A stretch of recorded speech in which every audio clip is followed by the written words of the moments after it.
Untuk mengecek transmisi atau gardan kita tes jalan ya. Kalau misalkan posisi running gini bisa kita cek giginya aja, bisa cek ini. Dia kalau masih bagus kayak gini ya, nggak ada suara noise. Nah ini bagus nih. Nah, tuh nggak keras juga.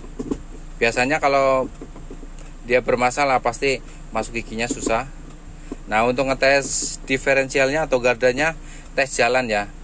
Biasanya kalau dia udah rusak, biasanya jalan dikit aja pasti ada suara noise.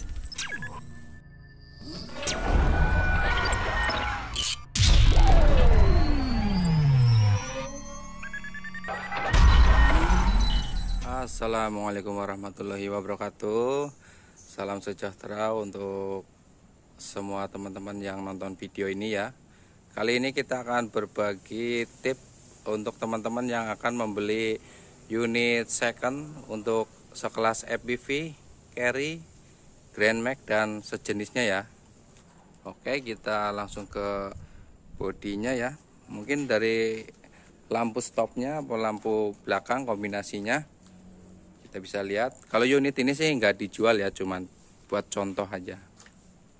Ini minibus FPV, bisa kita lihat misalkan dia udah pernah reparasi atau pernah insiden ya, jadi bisa kita ketok juga.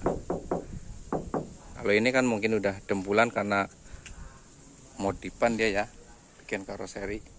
Paling sebelah sini nih, nah ini kan masih kaleng gitu ya, kaleng full. Bisa kita lihat bannya juga, soalnya ban kan biar nggak kita beli nggak perlu ganti-ganti ya, jadi utamakan yang agak tebel gitulah, layak pakai.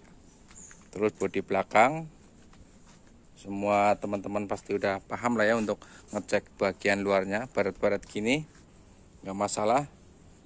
Yang penting ini lampu-lampunya masih bagus, jadi kita nggak perlu banyak perbaikan gitu ya intinya. Kita ke depan pintu. Nah ini kita tes pintunya juga, dia nutupnya rapat atau enggak. Misalkan dia pernah insiden, kadang nutupnya enggak rapat ya. Nah, dia dilepas saja nutup sendiri. Berarti ini masih bagus ya. Biasanya kalau udah pernah insiden dia tulang-tulangannya ini kadang udah bengkok, makanya dia enggak rapat. Kadang sampai dibanting gitu baru nutup. Oke, kita ke depan. Terus fungsi wipernya. Terus lampu-lampu ini biasanya kalau tahun-tahun tua yang udah 5 tahun 10 tahun biasanya udah kusam ya. Cuman harganya ini nggak begitu mahal. Jadi bisa nanti searching harganya berapa, biar kita ganti gitu kan. Misalkan ininya kebanyakan udah kusam. Yang penting bodinya masih utuh. Paling lecet-lecet pemakaian, bukan karena insiden banjir kayak gini. Ini kan buat pertimbangan juga ya, tapi masih bisa lah ya dilem. Kita cek bagian spring, dia masih asli atau enggak, apa ada retak kropos gitu ya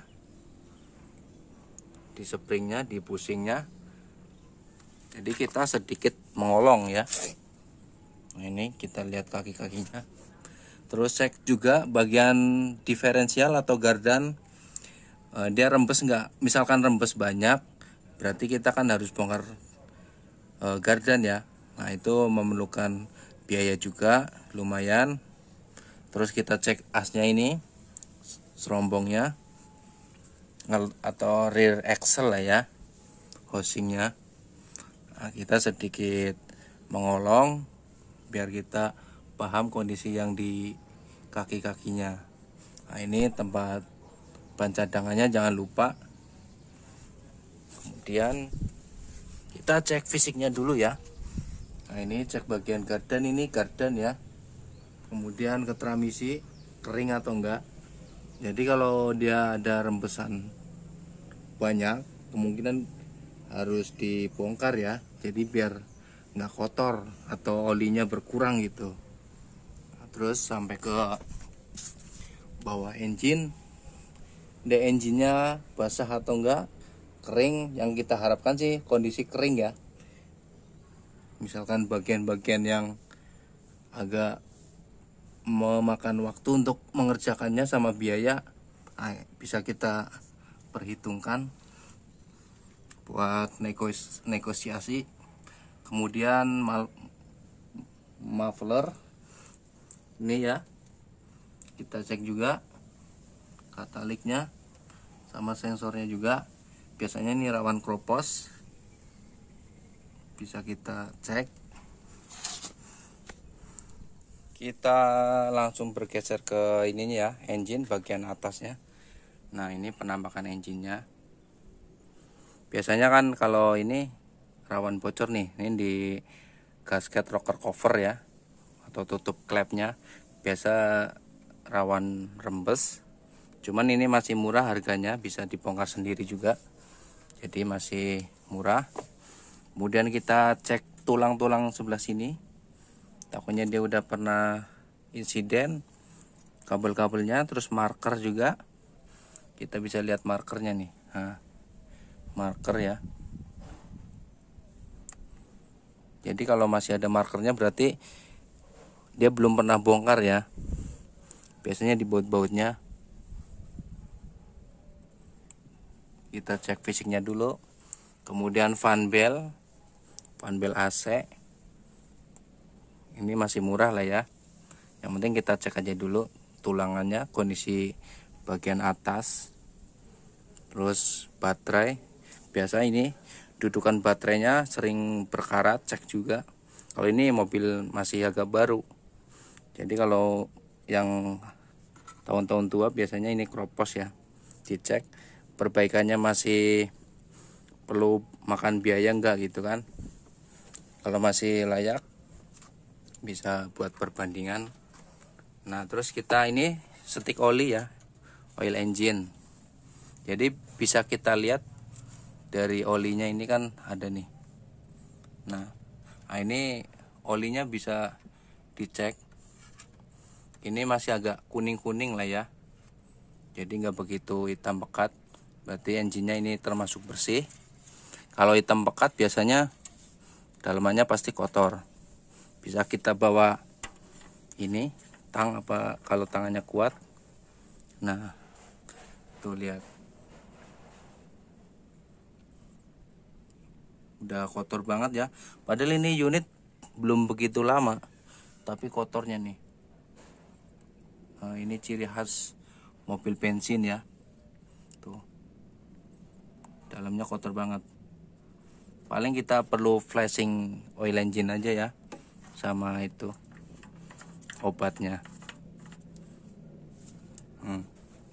Kemungkinan telat servis atau apa kan, jadi mengerak gitu. Nah, kalau untuk timing bell ini, kalau yang masih pakai timing bell, jadi ini untuk masa pergantiannya atau intervalnya ini sekitar di kilometer 80.000 sampai 100.000 dia harus ganti. Jadi untuk antisipasi putus di jalan gitu ya.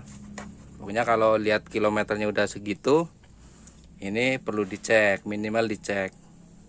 Misalkan udah kelihatan retak, ganti aja, soalnya bahaya ini kalau putus. Oke, mungkin bagian sini cukup ya untuk teman-teman. Nanti kita hidupin, cek sebelah sana juga.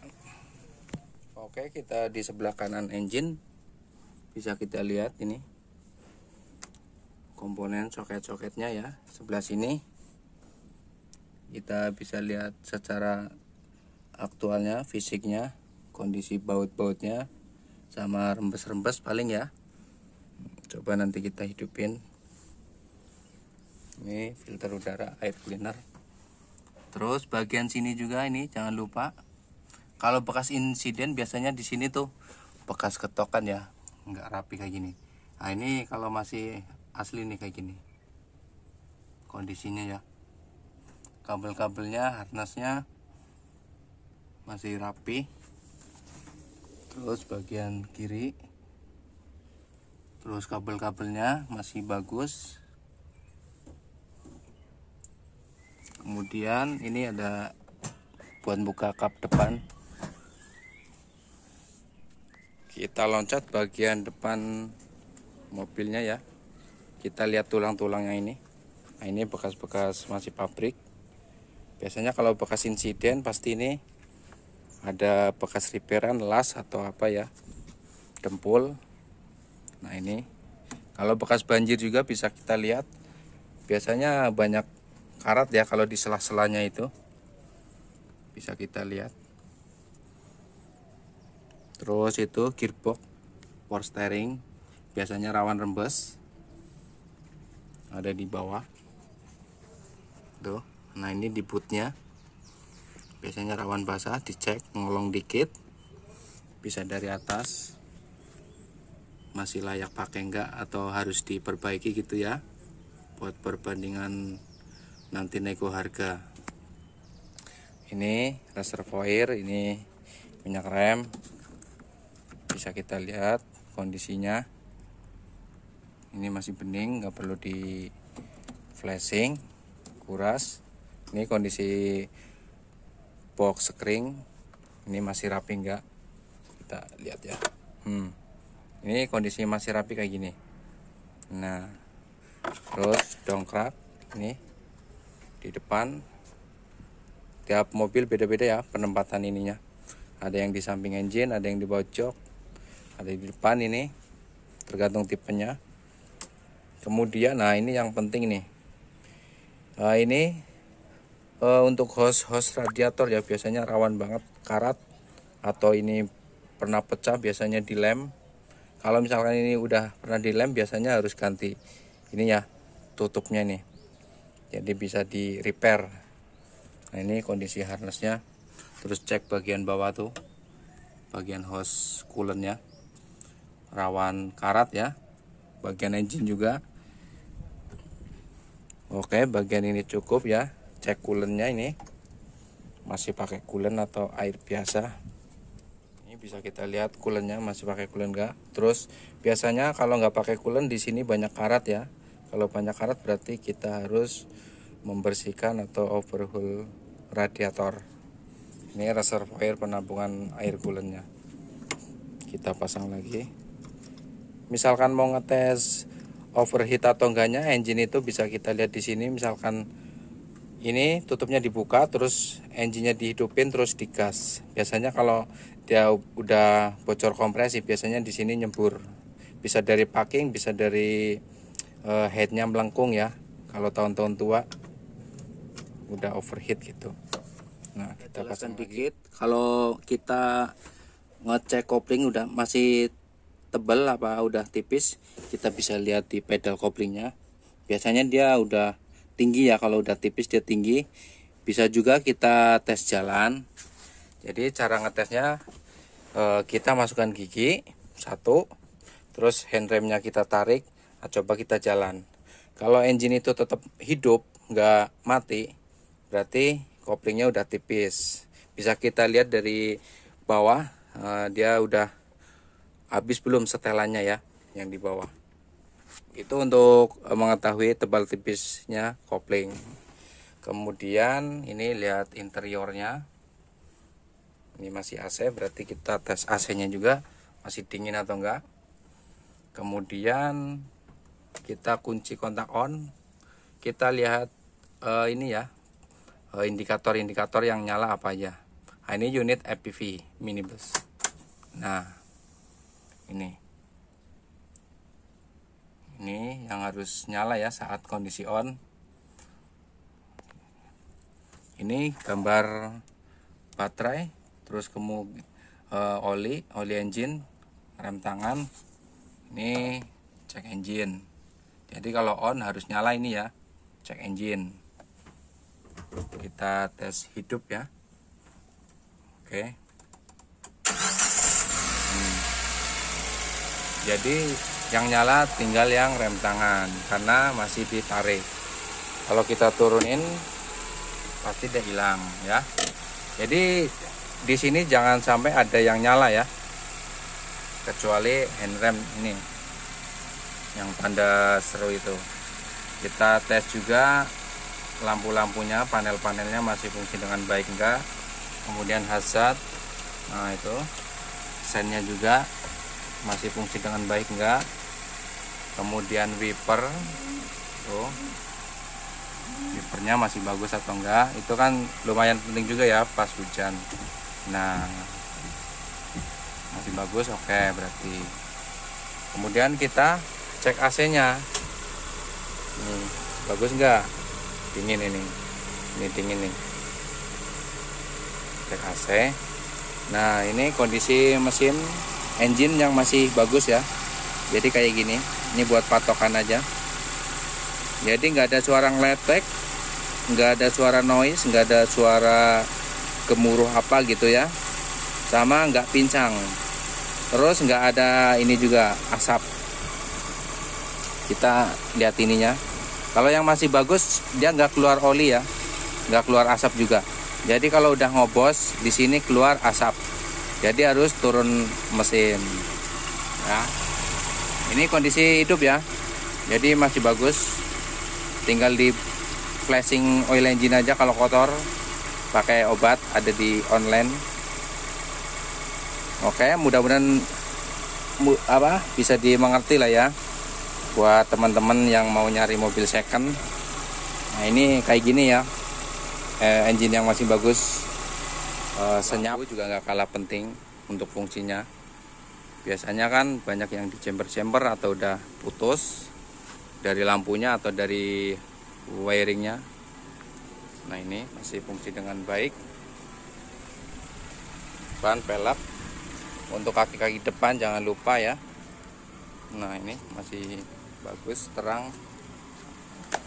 Ini untuk bagian depannya bisa dicat sendiri ya. Kalau mau didongkrak juga lebih bagus. Nah nanti misalkan mau pakai jasa kita juga bisa, tapi untuk daerah Jakarta ini mudah-mudahan bisa jadi buat pertimbangan untuk teman-teman yang mau nyari mobil second. Mudah-mudahan video ini bermanfaat dan semoga rezekinya yang nonton makin lancar, makin banyak dan berkah, tentunya halal. Oke, sekian video dari saya, semoga bermanfaat. Jangan lupa like, comment, share, dan subscribe. Wassalamualaikum warahmatullahi wabarakatuh.